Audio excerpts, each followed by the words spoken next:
आज गोव्यातील तिसरा दिवस आहे आणि सकाळी उठल्या उठल्या आहोंची चाललेली आहे एक्सरसाइज।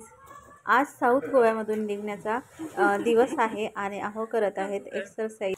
इथलं वातावरण पण एकदम फ्रेश आहे, वारं सकाळचं एकदम थंडगार आणि फ्रेश, खूप मस्त वाटत होतं। अशा वातावरणामध्ये खरंच एक्सरसाइज करायला खूप मजा वाटते हां।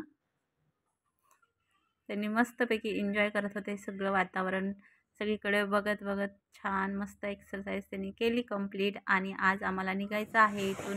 काल खूपच ना खूप भारी वाटतं हां, फुल ऑक्सिजन हवा। कलिंगूट बीच मापुसा कलिंगूट। तर तुम्ही आता ऐकलेलंच आहेत की आम्ही नॉर्थ गोव्यामध्ये कोणत्या बीचला जाणार आहोत, आहोंनी आता तुम्हाला सांगितलेलंच आहे। आणि काल ना जेव्हा आम्ही कायाकिंग करून आलो तर त्यानंतर थोडंसं रेस्ट घेतला आणि रेस्ट घेतल्यानंतर आम्ही डायरेक्ट शॉपिंगला तर गेलोच नाही। आम्ही जायला निघालो होतो बटरफ्लाय बीचला। तर बटरफ्लाय बीचला जेव्हा जात होतो ना तेव्हा खूप मोठा इथं प्रॉब्लेम झालेला। जाते वेळेस इतका डेंजर रस्ता होता ना, खूप डेंजर रस्ता होता। जाते वेळेस मी गाडी चालवत होते आणि थोडा अंतरावरती आम्ही गेलो आणि इतकं खूप डेंजर रस्ता असल्यामुळे मला इतकी भीती वाटत होती, आपण जाणार कसं आणि येणार कसं। नंतर एकदम अचानक मी तिथेच थांबली की मी आता पुढे येणारच नाही, जाणारच नाही म्हणून। आणि मग तिथे ना झाडं होते काजूचे, तर तिथे आम्ही हे ना खूप सारे काजू ना तोडून घेतले।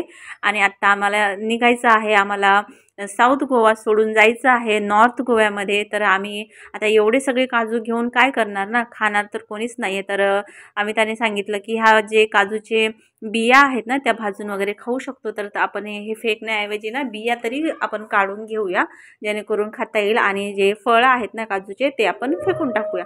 तर मग आम्ही तिथेच फळं ठेवले, त्या बिया ज्या आहेत ना त्या काढून घेतल्या।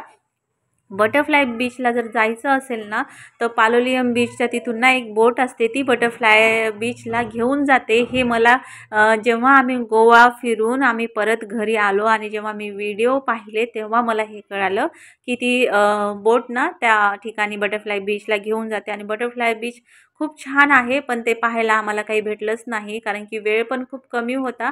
आणि आम्ही त्या जो रस्ता होता ना खूप डेंजर होता, खूप रिस्की देखील होता, त्यामुळे आम्ही तिथे तर गेलोच नाही। पण तिथे ना जाण्यासाठी जर तुम्ही कोणी जात असाल ना तर ते बोटनी जाण्याचा ऑप्शन आहे, ते आम्हाला खरंच माहिती नव्हतं। जर माहीत राहिलं असतं तर आम्ही बोटनी गेलो असतो मस्तपैकी बटरफ्लाय बीचला। तर चला असू द्या, कधीतरी परत जेव्हा गोव्यामध्ये जाऊ तेव्हा गेलं तर खरंच ना साऊथमध्येच जाणार आम्ही, कारण की साऊथ गोवा मला खूप आवडला आणि खूप शांत आणि खूप मस्त आहे।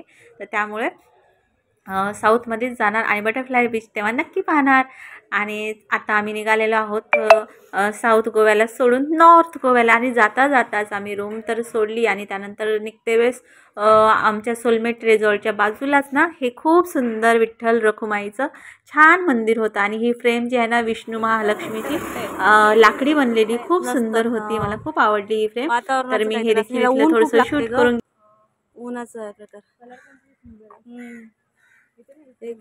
आम्ही दोघीच इथे होतो, आम्ही चालत चालत येत होतो आणि सगळे पुढे गेले होते गाडीवरती। आम्ही म्हणलं चला आपण चाललेलो आहोत तर पाहत पाहत जाता येईल आणि फोटो वगैरे काढता येईल, तर त्यामुळे आम्ही दोघी मागेच थांबलो आणि हे सगळे गेले पुढे। आम्हाला रस्ता वगैरे माहीत होता, खूप स्ट्रेट आणि जवळच होतं, तर त्यामुळे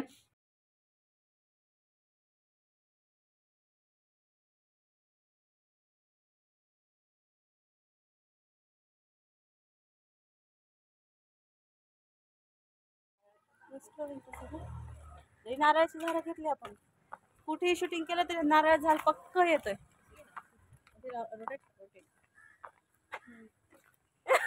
एवढं फास्ट सगळं पाहत आम्ही जात आहोत। आणि सगळ्या वस्तू ना साऊथ गोव्यामध्ये थोड्याशा महाग आहेत आणि त्याच इकडल्या कंपेअरमध्ये ना नॉर्थ गोव्यामध्ये स्वस्त वस्तू आहेत। तर घ्यायच्या असतील वस्तू तर नॉर्थमध्येच वस्तू घ्यायला हव्या आणि फक्त इथे एन्जॉय करायला हवं, सगळं वातावरण निसर्ग हे सगळं ना एन्जॉय करायला पाहिजे। आणि तिकडे शॉपिंग करायला पाहिजे। बसमध्ये बस आलेली आहे आणि बस येण्याच्या अगोदर ना बस येण्यासाठी अर्धा पाऊण तास बाकी होता। मग तेवढ्या वेळामध्ये आम्ही तिथे मस्तपैकी पुरी भाजी नाश्ता केला, म्हणजे जेवणच समजा तुम्ही। पुरी भाजी वगैरे 12 वाजले होते त्यावेळेस आणि जेवण वगैरे म्हणजे पुरी भाजी वगैरे आम्ही खाल्ली, पोट भरूनच खाल्ली।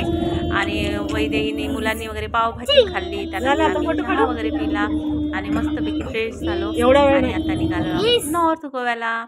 तर चला मग पुन्हा भेटूया अशा छानशा व्हिडिओमध्ये. आणि आत्ता पोहोचलेलो आहोत आम्ही नॉर्थ गोव्यामध्ये. आणि नॉर्थ गोव्यावरती पोहोचल्यानंतर तिथं गेल्यावर आम्ही पोटभर असं जेवण केलं छान. आणि जेवण केल्यानंतर आम्ही निघालेलो आहोत आमच्या रूमकडे. तर आम्ही तिथे बुक केली. आणि इथे ना थोडंसं रूमसाठी आम्हाला थोडंसं प्रॉब्लेम झाला. 2-4 रूम आम्हाला बघावं लागल्या. तिथे जवळपास होत्या पण एवढ्या मला आवडल्या नाही, घाणच वाटत होत्या थोड्याशा. तर त्यामुळे इकडे आतमध्ये न बघताच रूम बुक केली आणि त्याच रूममध्ये आम्ही जात आहोत. तर ती रूम कशी आहे काय आहे तुम्हाला नंतर मी व्हिडिओमध्ये दाखवेलच. आणि आत्ता आम्ही रूम शोधत बघत जात आहोत. आणि जाताच ना अंधार झाला. एवढा वेळ लागला आम्हाला रूम शोधायला.